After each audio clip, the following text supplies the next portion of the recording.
When life knocks you down, and life will knock you down, try to land on your back. Because if you can look up, you can get up. Welcome to Fire with Dr. Ninja Turtle. Hi, everyone. Welcome to Fire with Dr. Ninja Turtle. In this episode, the question is, will I run out of money on a low income in retirement? And I have to have a plan so that I don't run out of money.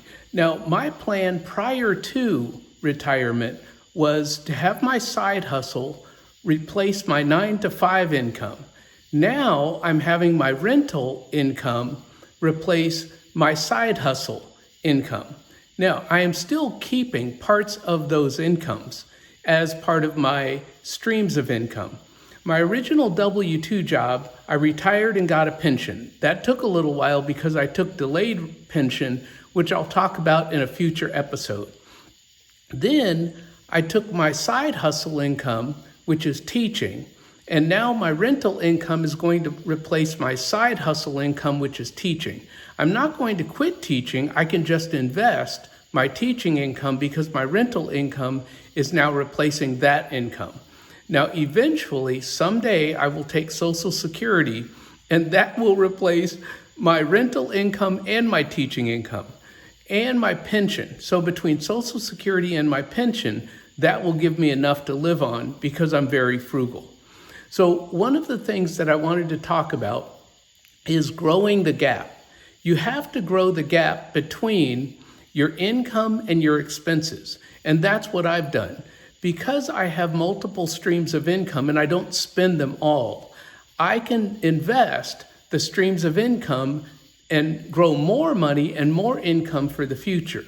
And that's my plan. So in the last video, I talked in the FIRE movement about a savings rate. And that's what this is really about. If you have a strong enough savings rate, and a lot of people talk about savings rate prior to retirement, because in the FIRE movement, that's how we get to retire early, is by increasing our savings rate, which I did. However, now that I am retired and living a frugal life, I'm increasing my savings rate even more. My current savings rate is 34%. That's this year. It's been growing each and every year, although I've had some setbacks. In that, I had some income taxes to pay in the prior years from Roth conversions, and that really set back my savings rate. So at the end of this video, so please stay till the end, I'm going to tell you what my savings rate goal is for this year. And as I progress through the videos, every few weeks, I'm going to update everyone on my savings rate because this is important to me. The more I grow my savings rate, even in retirement, that is less chance that I'm going to run out of money.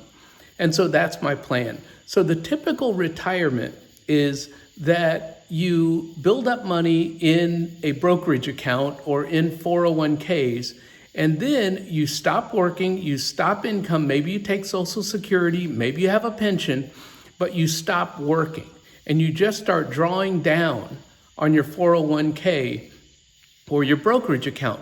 That's not my plan. My plan is to continue with real estate investing and continue teaching so that I'm continuously investing in my 401ks at the colleges, and I'm also letting my real estate buy me more real estate.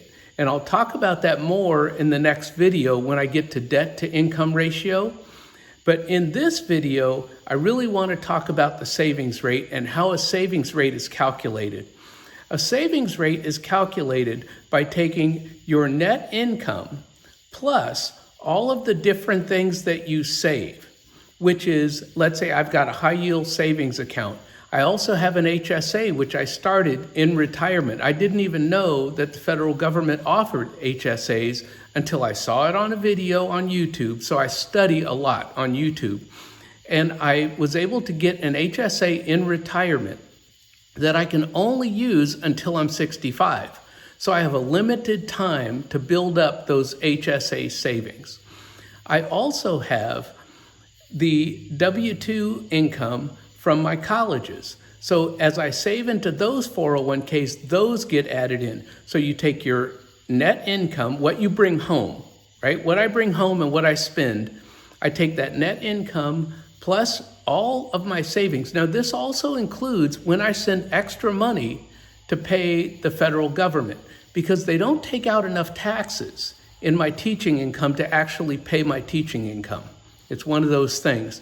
And so I send extra money and federal taxes and my state taxes. All of that gets added up, and that gets divided by my take-home income. And that's how you come up with a savings rate.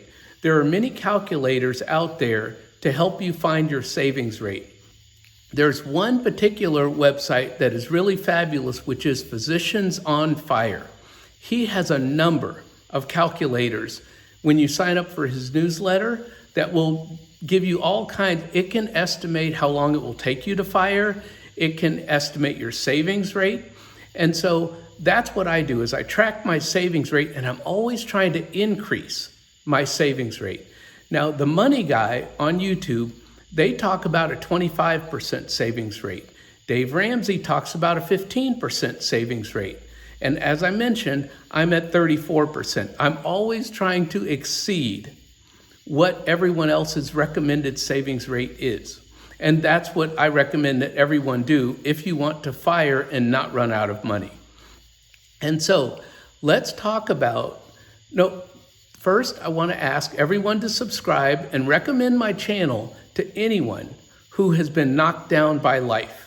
Because when life knocks you down, as it has done me, you have to find a way to get back up.